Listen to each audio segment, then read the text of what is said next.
This is One on One.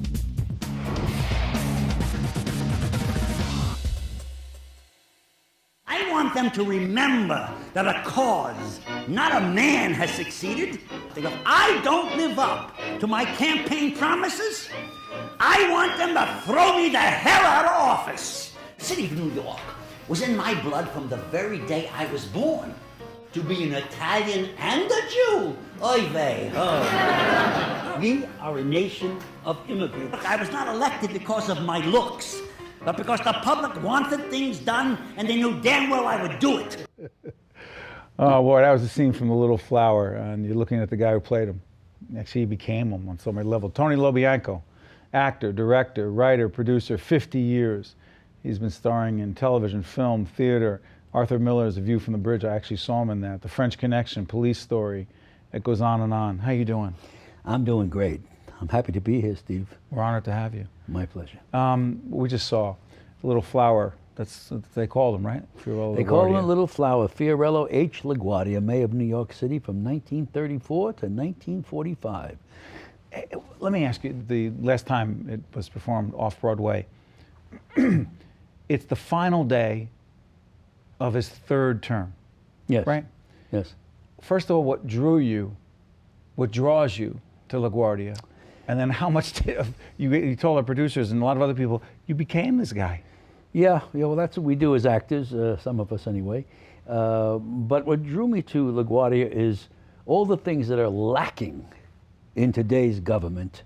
And the idea of having an honest man be a politician, a novelty. A fact that he took care of the people. He was a man of and for the people first. He didn't care about what party you belonged to. He ran as a Republican. He ran as a fusion candidate, which is the most important word in our English language today, according to politics. Fusion, which means you serve both parties and you hire the best people for every job, even if they voted against you. And you don't care what party they came from. And the idea of, see, my play, he starts at the end of the play, but he recants his whole life, you see? And then you understand how he became that kind of person I just described. He's a fighter, a doer, fearless. A dreamer, fearless, and he had a great sense of humor. There's, you know, in this play, it's a straight play, one-man show. You don't get 16 ovations, which is what I generally get. 16 ovations for the ideas that I wrote. You know, and the way I wrote this play, in terms of keeping it right in the middle, in the zone of honesty and words that are forgotten in the English language, common sense and logic, and the truth and the facts. So let's deal with that, and we'll have a country that we can get back to. Because what's happened now is nothing that we recognize as our country. Have you always been this political?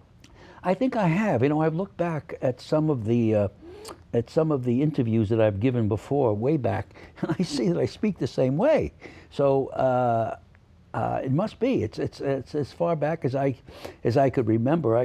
When I first was asked to do this play in 1984, it was a whole different play. Yes, and it's had several different names. Yes, it was His Honor. Yes. And then when I was asked to do that, I first got interested and learned a great deal about him, and that production was more of a Valentine to him. But I then changed it, and then I took over. Now I own the play. I wrote, adapted it from the original. I did it on Broadway too in 1989. Right. I went to Russia. A different name. It was, well, in Broadway, it was still His Honor. Okay. Then I did it as Lo Bianco's LaGuardia. Then I did it just as LaGuardia, and now it's called The Little Flower, which is his nickname, which he's called, which means Fiorello. Yes. His first name. So when I did it in Russia, and people would say, as I did, what do they know about LaGuardia? The truth of the matter is nothing. What they related to was the man of and for the people. And I'll tell you, the American ambassador said to me after the performance, "You have done more for our country in these 2 hours than I have done in 2 years." And that is something. And the people who come to see this show, whatever side of the party you're on, they Sure. all want to be a piece of it, have a piece of it, and on left and right, doesn't matter. Yes, again, so many people watching you are saying, I know Tony Lo Bianco. I've seen him in so many things, but one of our board members, Ciro Scalera, called me after seeing him. He said, you got to get Tony. And that's one of the things that drew me to this. And I just thought, I've seen you in so many things, but I didn't realize that you wrote, directed, starred in this, produced it, put it together. Yeah. How much, I know you said that's what we do, certain kind of actors do this. Do you sometimes when you're doing this actually have a hard time separating Lo Bianco from LaGuardia, truthfully? No, I don't. Well, I shouldn't say no. I believe me, when I wrote it, so there's a lot of me in this play. A lot of things I believe in this play, and they're germs. Some are obviously direct quotes from him. Right. But then there's ideas that he put forward, like when he was in the he volunteered to be in the World War I as an airport. Except he was only 5 feet tall. That's right, 5'2", yeah, 5'3", yeah, exactly. Well, when I do it, I shrink, and I also put on 25, 30, Well, you are a 35 method pounds. Well, this morning I said I had to wake up 5 pounds earlier. I did. Let me ask you something, big picture.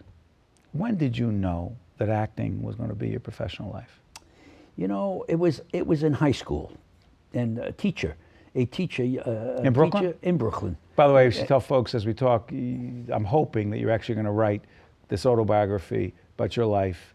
I'm in the process of doing that, and we're doing very well. We have some wonderful interns. I tell stories. I'm a great storyteller. I have a big background in telling stories, and they record it, they type it out, we put it in a file. Okay, I threw you off. I'm sorry. That's Acting, okay. you knew you had a teacher. Well, a teacher took an interest in me. This is very important stuff for every teacher out there, because I love to teach and to give, and because I saw it coming. She was so wonderful because the way she taught me was by correcting me as we spoke.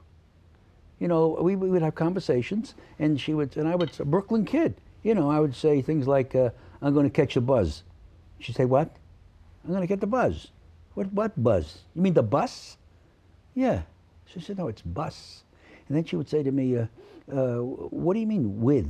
No, it's with. I don't hear the TH. Where's the TH? And so I would say, with. So that way, I knew it was simple. It was easy. I just knew that when I was in her presence, and I liked her, and she liked me, and so it was someone was going to please. And the other thing was that I was aware enough to know that if I kept saying buzz and with and spoke like a guy on the corner, Yes. that's exactly where I was going to stay, on the corner, if I didn't improve myself. That's right. To be who we are today, Right. you know, and you know, so. The rest is history. Yes, Well, I can't wait for that book. Hey, could you talk to me real quick about the Wounded Warrior Project? Yes, this is another project that I am deeply involved in. Not only the Wounded Warriors, but the building homes for heroes. Yes. Anything we can do for our veterans coming back, we must bend over backwards and do. We have to keep giving these people who have given to us their lives to protect us. They volunteered. They're young men and young women going into the service. And we're talking about allowing kids to get a pill, after birth pills at 15 years old without the permission of the parents. It's nonsense, absolutely nonsense. And stopping the smoking age. Not that I'm a big smoker at all. I don't smoke, but you know, what is it? He's going to raise it to 21, but the kids can go into the army at 18. There's a whole bunch of stuff. We just got to keep supporting them, getting them money, doing what we can. They've given for so them. much for us. Yes, of course. Yeah. Well, Tony, you've given us a lot, and I thank you for all the work you've done for the past 50 years, but also more importantly, we look forward to your continued work. We look forward to the book, and you honor us by coming over and doing the show. You're the best. Thank you, sir. Stay right there. Thank you. God bless you. Same to you. Thank you. Thank you. Stay with us. We'll be right back on One-on-One right after this. One-on-One with Steve Adubato has been a production of the Caucus Educational Corporation, celebrating 25 years of broadcast excellence. Funding for this edition of One-on-One with Steve Adubato has been provided by Wells Fargo, Horizon Blue Cross Blue Shield of New Jersey, the New Jersey Education Association, New Jersey Council of County Colleges, New Jersey Manufacturers Insurance Group, PSE&G, and by Verizon Communications. Promotional support provided by the Star Ledger and NJ.com, and by the New Jersey Business and Industry Association. Transportation provided by Airbrook Limousine. One-on-One with Steve Adubato has been produced in partnership with St. Joseph's Healthcare System.